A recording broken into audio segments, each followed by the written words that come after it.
Bonjour à tous et bienvenue dans cette nouvelle vidéo sur la chaîne Avia One. Ici, on va parler de construire et entretenir des nodes en s'adressant à tout le monde, même aux débutants. Aujourd'hui, vous allez apprendre à fusionner deux disques durs en RAID 1 pour en obtenir qu'un seul en RAID 0. Et vous allez voir que finalement, ce n'est pas si compliqué. Dans cette vidéo, je vais vous révéler toutes les astuces dont vous pourriez avoir besoin avec RAID 1 et RAID 0 pour devenir un pro.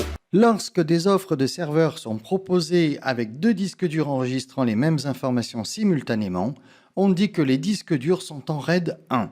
Quand un disque dur est défectueux, l'autre prend le relais automatiquement. Lorsque deux disques durs fonctionnent comme si ce n'était qu'un seul disque dur, alors on dit que c'est en RAID 0.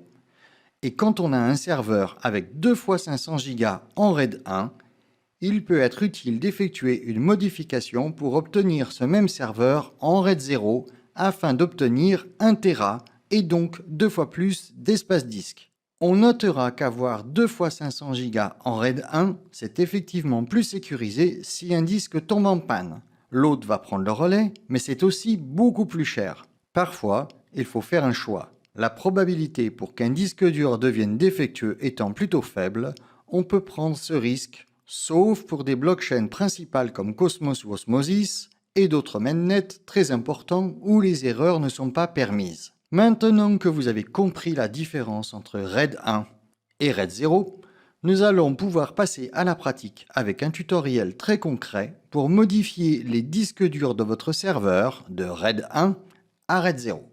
Dans ce tuto, nous allons voir comment procéder à cette opération lorsque le serveur se trouve chez Hetzner, hébergeur basé en Allemagne. Vous devez vous rendre sur robot.your-server.de et utiliser les identifiants que vous avez reçus par email pour vous connecter sur votre compte. Arrivé sur cette page, vous allez cliquer dans le menu à gauche sur Serveur. Ensuite, vous allez voir la liste de vos serveurs. Cliquez sur le serveur que vous voulez modifier.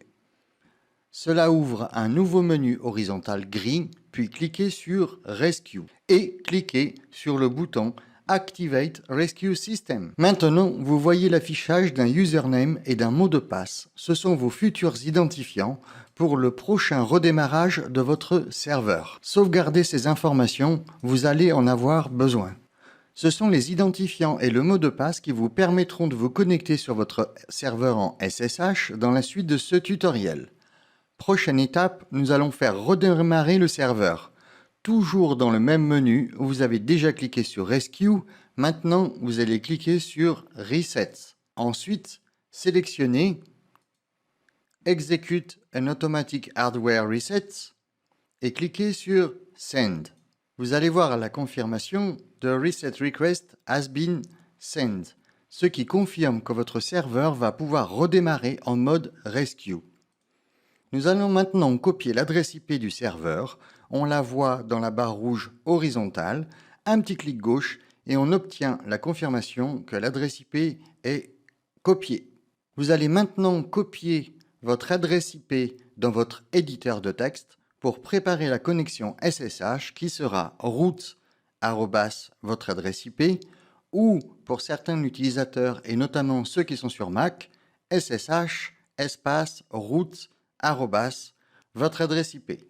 On va maintenant utiliser notre terminal de commande pour un accès en SSH sur le serveur. Si vous êtes débutant, vous pouvez consulter la vidéo avec le tuto SSH du journal du coin. Le lien est dans la description de la vidéo. Nous allons donc utiliser l'adresse IP et root, donc root@ l'adresse IP du serveur.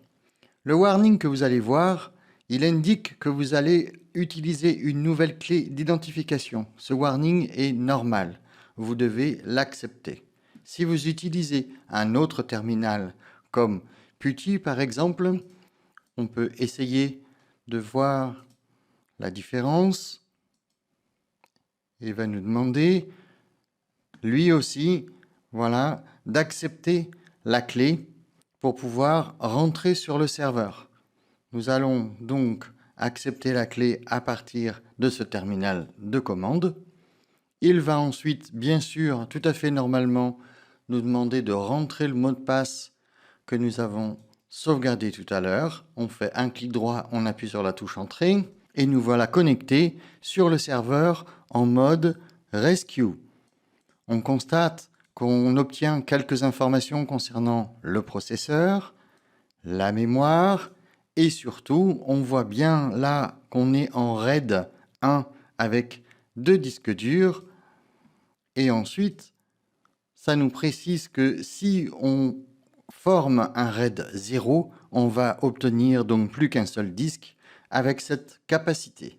Passons maintenant à des modifications directement sur le serveur. Tapez la commande installe image et appuyez sur la touche entrée. Poursuivons et installons Ubuntu. Sélectionnez-le dans la liste et appuyez sur la touche entrée. Ensuite, on va choisir la version de Ubuntu.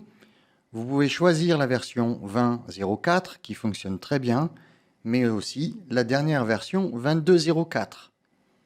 Appuyez sur la touche Entrée pour valider votre choix. Pressez la touche OK. On voit maintenant les disques durs. On va aller faire une modification dans Software RAID. Vous voyez que dans Activate Software RAID 0.1, certains pourraient tenter de se dire « Ah, je dois mettre 0 puisque je veux faire un RAID 0 ». Si vous faites cela, vous allez désactiver la fonctionnalité RAID qui s'active par 1 et se désactive par 0. Vous allez donc faire une erreur, vous devez laisser sur 1 et laisser active cette fonctionnalité. C'est dans SW RAID Level que vous devez mettre 0, puisque c'est à cet endroit que l'on choisit le type de RAID que l'on veut. 0, 1, 5 ou même 10. Ensuite, nous allons aller vers la fin du fichier et chercher Operating System Image. Vers Operating System Image, nous voyons Part, Boot, Externe 3. 1024. Je vais doucement, volontairement, pour que vous ayez le temps de vous repérer. À cet endroit-là, il y a 1024 parce qu'actuellement, je suis en RAID 1 avec 2 disques durs d'une capacité de 1024. Si par exemple, j'avais 2 disques durs avec une capacité de 512, j'aurai 512. Maintenant, si je veux faire un RAID 0 et que mes 2 fois 1024, je dois donc supprimer 1024 et mettre 2 G. Voilà, c'est la seule chose que nous devons modifier dans ce fichier de configuration.